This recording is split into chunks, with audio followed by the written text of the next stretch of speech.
नारद जी ने कहा, महाराज ऐसा कभी पहले हुआ है? इस प्रकार का कोई पापी पहले उसका उद्धार हुआ भी है या आप अभी ही बता रहे हैं? बोले नहीं। तब सनकादिकों ने एक कथा श्रवण कराई। तुंगभद्रा तटे पूर्वम भूपतनमोत्तमा। तुंगभद्रा नदी के किनारे एक ब्राह्मण देवता रहते थे। उनका नाम था आत्मदेव, आत्मदेव शास्त्री। विद्या भास्कर, द्वितीयमेव भास्करम, उनको विद्या भास्कर की उपाधि, मार्तंड विद्वान थे, शास्त्रों के मार्तंड विद्वान थे। और महाराज वो जितने विद्वान थे उनकी पत्नी का नाम था धुंधुली, वो उतना ही उनके विपरीत थी। उसका काम ही केवल था कलह करना। धुंधली माने होता है मंद बुद्धि। उसका काम ही केवल लड़ाई झगड़ा करना, कलह क्लेश करना। पंडित जी महाराज सीधे साधे भजन कीर्तन करते, वेद का स्वाध्याय करते, पूजा पाठ कराते, लेकिन उनके कोई संतान नहीं थी। उन्होंने एक वृक्ष लगाया, वो वृक्ष तो बहुत बड़ा हो गया लेकिन उसमें कोई फल नहीं आया।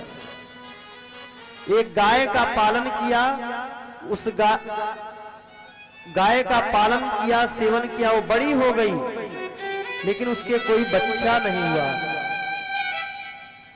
एक दिन ब्राह्मण देवता बहुत ही संतप्त हो गए, बहुत दुखी हो गए। बोले कि मैं वृक्ष लगाता हूं वो भी सूख जाता है, गाय भी बछड़ा नहीं दे रही है, मेरे भी कोई संतान नहीं है।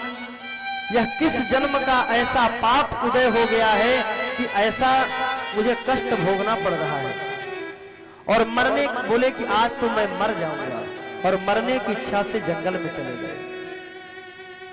और जंगल में जाकर के महाराज जोर जोर से रुदन करने लगे, अरण्य रोदनम, वन में रोने लगे। रुदन कर रहे थे, रो रहे थे, तब तक वहां से एक संत जा रहे थे। संत ने देखा कि ब्राह्मण देवता रो रहे हैं, विलाप कर रहे हैं, क्या दुख का कारण है? संत जी आए, बोले पंडित जी काहे को रो रहे महाराज, क्या समस्या है, किस कष्ट के कारण रुदन कर रहे हो? कथम रोदसी विप्रम तात चिंतावलीयसी त्वं स्वस्य दुःखस्य कारणं सत्वरं वद। हे ब्राह्मण देवता, क्यों रो रहे हो? अपनी समस्त चिंताओं के बारे में बताइए। आत्मदेव ने कहा, महाराज मेरे संतान नहीं है। और पैर पकड़ लिया आत्मदेव ब्राह्मण ने, बोला हे संत भगवान, अब आप मुझे ऐसा आशीर्वाद प्रदान करिए जिससे मुझे संतान की प्राप्ति हो। संत जी ने बहुत समझाया कि भैया संतति से अगर सुख प्रदान होना होता, पुत्र से ही अगर सुख प्रदान होना होता तो राजा सगर के, महाराज सगर के 60,000 पुत्र थे। भगवान कपिल के श्राप से 60,000 भस्म हो गए। 3 पीढ़ी तक उनको भगवती भागीरथी गंगा को लाने के लिए तप करना पड़ा, साधना करना पड़ा उनके उद्धार के लिए। तो पुत्र से कोई सुखी नहीं होता। तो बोले महाराज सुख किस में है? बोले सन्यासे सर्वथा सुखम। बोले हम भी बाबा हैं, सन्यासी हैं, तुम भी सन्यासी हो जाओ और आनंद से भजन करो, काहे को चक्कर में पड़ रहे? पंडित जी बोले महाराज ये सब ज्ञान की बातें मुझे मत समझाओ। जब संतान, नाती पोता, बालक बच्चे सब एक साथ खेलते हुए दादा दादा पापा पापा कह करके गोद में आते हैं, वो जो आनंद होता है उसके बारे में आप क्या जानो महाराज। आप तो मुझे किसी प्रकार भी आशीर्वाद प्रदान करो कि मुझे पुत्र प्राप्त हो जाए। बहुत समझाने पर भी जब नहीं माने, तब संत जी ने कहा, मुंचा ज्ञानम प्रजारूपम बलिष्ठा कर्मणो गति विवेकम तो क्षमासाध्य त्यज संसार वासनम। समस्त प्रकार से संत जी ने समझाया कि मोह को छोड़ दो, माया को छोड़ दो, भजन करो, लेकिन समझ में नहीं आया। तो बोले सप्त जन्मावधि तव पुत्रो नैवच नैवच। बोले हे ब्राह्मण देवता, भगवान की कृपा से थोड़ा थोड़ा मुझे ज्योतिष विद्या भी आती है, और मैंने आपकी ललाट की रेखाओं को देखा है। आप इस जन्म की बात कर रहे हैं? 7 जन्मों तक आपके पुत्र का योग ही नहीं है। सप्त जन्मावधि तव पुत्रो नैवच नैवच। बोले 7 जन्म तक आपके पुत्र का योग दिखाई नहीं देता। अब तो महाराज ब्राह्मण देवता के दुख का ठिकाना नहीं रहा। ब्राह्मण देवता तो एकदम सर पटकने लगे पृथ्वी पर। बोले महाराज, मैं तो मरने आया था एक जन्म के दुख के कारण, और आपने तो मुझे 7 जन्मों का दुख दे दिया, एक साथ 7 गुना और बढ़ा दिया। तो जैसे ही अपना सर पटकने लगे, संत ने कहा, हे ब्राह्मण देवता, ये क्या कर रहे हो? भाई मैं चला जाऊं यहां से, तब तुम मरते रहना, जो करो हमें जाने दो यहां से। बोले ना, मैं तो आपके सामने ही, आपके चरणों में ही मरूंगा, और मैं यहां अगर आपके सामने मर गया तो आपको ब्रह्म हत्या का दोष लगेगा। संत जी सोचे कि अच्छा भैया, अच्छा भले जा रहे थे, राम राम कहना, मगन रहना, ये कहां से पड़ गए इस चक्कर में भैया। ये ब्राह्मण देवता तो बड़े खतरनाक है। अब जब पैर पकड़ लिया तो संत हृदय नवनीत समाना। संत का हृदय एकदम कोमल होता है। संत वही है जो दूसरे के दुख को देख करके द्रवित हो जाए, उसके दुख को दूर करने का प्रयत्न करने लग जाए, वही संत है। साधुता उसी में है जो आपको देख करके, आपके कष्ट को देख करके उसका समाधान बताने लग जाए। आपका धन ऐंठने लग जाए, वो संत नहीं है, वो साधु नहीं है। आपके दुख का मार्गदर्शन करे, वो साधु है, वो संत है। तो संत ने एक फल निकाला और ब्राह्मण देवता को दे दिया। बोले ले जाओ महाराज, इस फल को अपने पत्नी को खिला देना। ब्राह्मण देवता तो प्रसन्न हो गए। बोले कि इसकी समस्त विधि बता दीजिए महाराज, किस विधि से खिलाएं? बोले पवित्रता से रहना, और पत्नी से कह देना पवित्रता से रहे, एक टाइम भोजन करना, 1 वर्ष तक ऐसा नियम पालन करना, भगवान का पूजन करना, भगवान का वंदन करना, और 1 वर्ष होगा सर्वांग सुंदरम नित्यम, सर्वांग सुंदर पुत्र आपके उत्पन्न होगा। ब्राह्मण देवता तो प्रसन्न हो गए और भागे भागे घर के लिए दौड़े। जैसे ही दरवाजे पर पहुंचे, बोले भाग्यवान, जोर जोर से चिल्लाने लगे। पंडितानी ने सोचा कि आज क्या बात है, बहुत जोर जोर से आवाज लगा रहे हैं, लग रहा है जजमान के यहाँ से बहुत ज्यादा माल पानी लेकर के आए हुए हैं। अब जैसे ही वो भाग करके आई, बोले क्या है? बोले कि बहुत ही देवी, ये दिव्य फल संत के पास से लेकर के आया हूं। बोले इसी के लिए? फल तो क्या मैंने कभी फल नहीं खाया। बोले ये देवी, ये विशेष है, किसी संत ने दिया है, इसको जब आप प्राप्त कर लेंगी, खा लेंगी, तो हमारे यहाँ 1 वर्ष के अंदर में सुंदर दिव्य संतान उत्पन्न होगी। धुंधुली सोचने लगी कि कहीं ऐसा लगता है तंत्र मंत्र करवा करके ये मुझे वशीभूत करने के लिए ऐसा कुछ करके लाए हुए हैं, लेकिन अगर अभी मना करती हूं तो ये मुझे जबरदस्ती खिला देंगे। इसलिए धुंधुली ने कहा, महाराज नहा धो करके स्नान करके ठाकुर जी का भोग लगा करके उनका पूजन करके उसके बाद इसको शुद्धता से मैं पाऊंगी। ब्राह्मण देवता सीधे साधे ब्राह्मण देवता ने कहा, ठीक है, बहुत अच्छी बात। अब धुंधली मन ही मन विचार करने लगी, फल भक्षेण गर्भः स्यात् गर्भेणोदर वृद्धिता स्वल्पभक्षं ततो शक्तेर् गृहकार्य कथं भवेत्।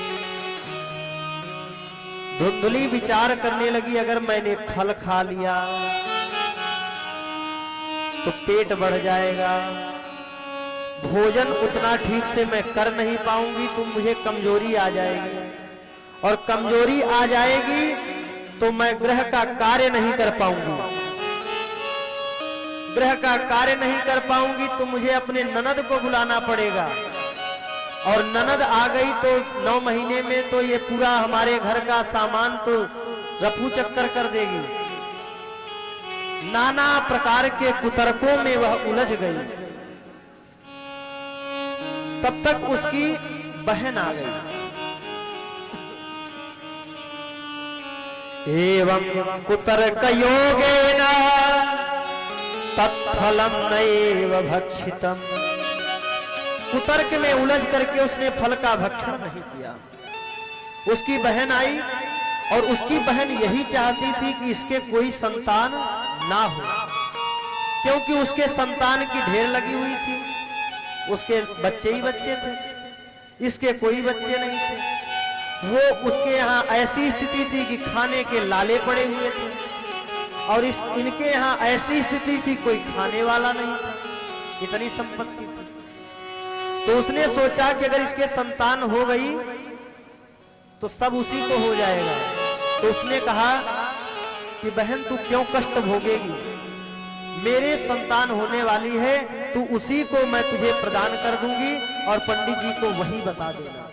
तो बोले इस फल का क्या करें? बोले ये फल में कुछ नहीं होता है, इसको तो तू गाय को खिला दे, अगर इसमें दिव्यता होगी तो गाय के बच्चा हो जाएगा। अब उसने क्या किया कि गाय को वह फल खिला दिया। समय बीता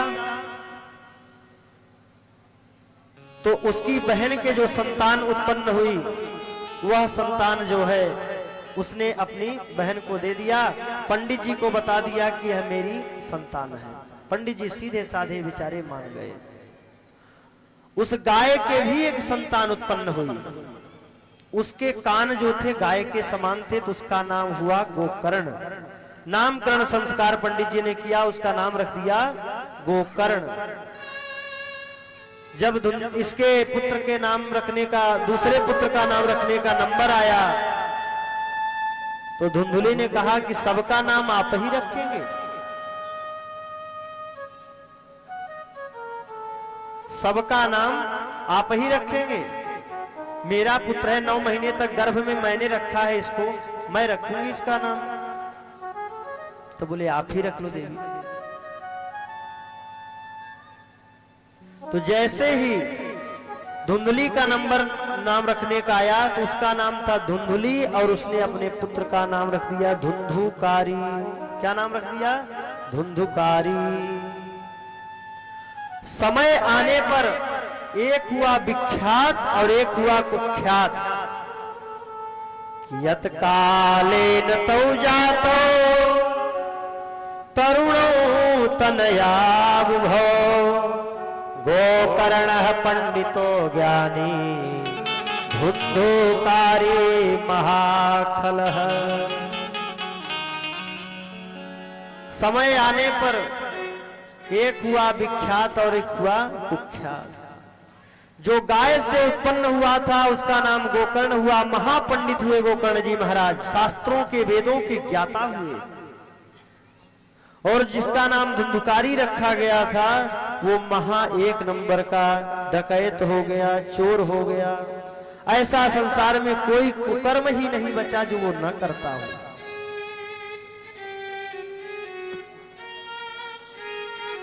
अब क्या करने लगा, जैसे जैसे बड़े हो गए समस्त कुकृत्यों को करने लगा, घर में क्लेश करने लगा। जो भी संपत्ति घर में रहे उसको ले जाकर के जुआ खेलने लगा, चोरी करने लगा। सब पंडित जी की सारी मान प्रतिष्ठा एकदम मिट्टी में मिलने लगी। पंडित जी एकदम चिंतित हो गए। जो आत्मदेव ब्राह्मण देवता एक दिन संत के चरणों को पकड़ करके कह रहे थे कि मुझे पुत्र प्राप्ति का ऐसा वरदान दे दीजिए, आज वो कह रहे हैं कि ऐसी संतान मुझे उत्पन्न क्यों हुई। असुर उसे नहीं कहा गया है जो आप देखते हैं, या किसी असुर के कोई सींग पूंछ या अलग से कुछ नहीं होता है उनके। असुर निशाचर राक्षस किसको कहते हैं? बोले मां नहीं मातु, पिता नहीं देवा,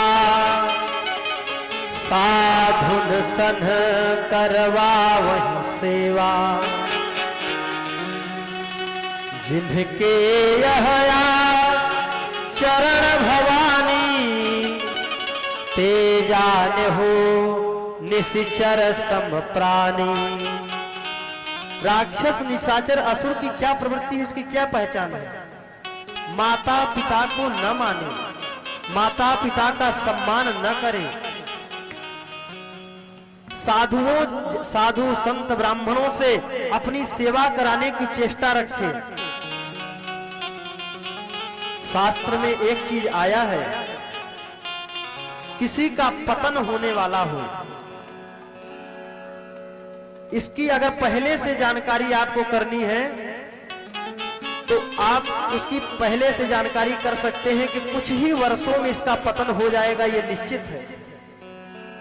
अनादिकाल से आप इसका अगर आप देखेंगे, परीक्षण देखेंगे शास्त्रों को, तो इसका प्रमाण मिला है। अगर किसी के अंदर में साधुओं का द्रोह उत्पन्न हो जाए, साधुओं का विरोध करने लगे, ब्राह्मणों का विरोध करने लगे, आचार्यों का विरोध करने लगे, विप्र द्रोहिता, साधु द्रोहिता, ब्राह्मण आचार्य द्रोहिता जिसके अंदर उत्पन्न होने लगे हृदय में, तो समझ लीजिए इसके विनाश का समय अब निकट ही है।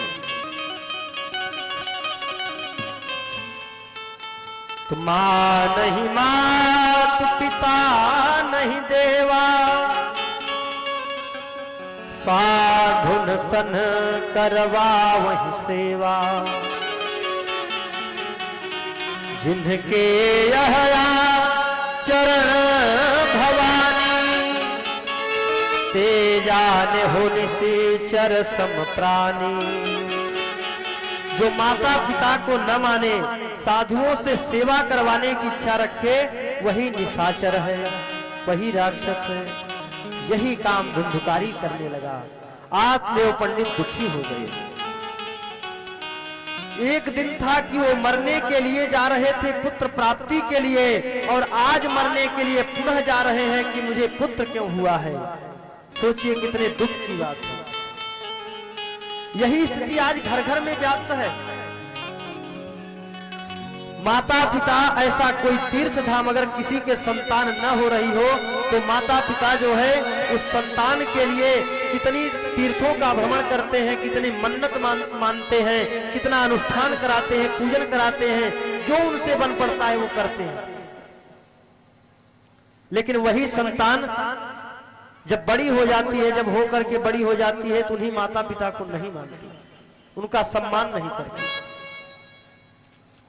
तो आज आत्मदेव ब्राह्मण पुनः मरने के लिए जा रहे हैं कि संतान, ऐसी संतान से तो मर जाना ही अच्छा है। तो जो गाय से उत्पन्न हुए थे गोकर्ण जी महाराज, वो अपने पिताजी को एकांत में बुलाए और उनको आज समझाया।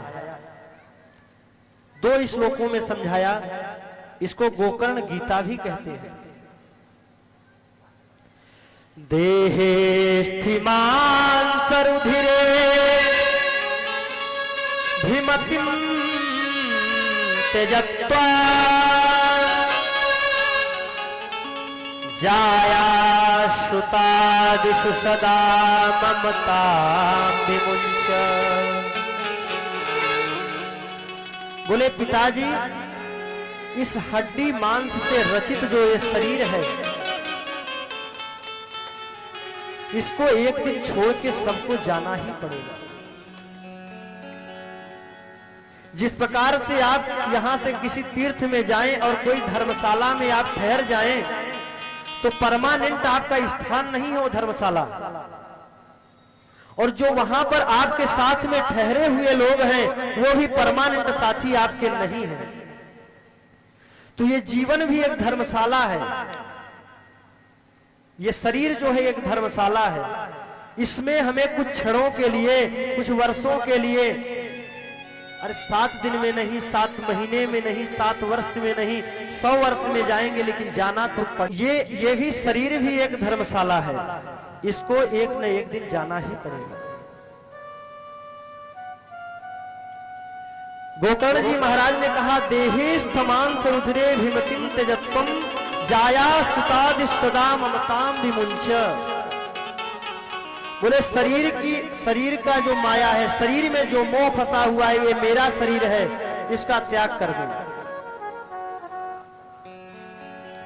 और अपने परिवारजनों में जाया सुता,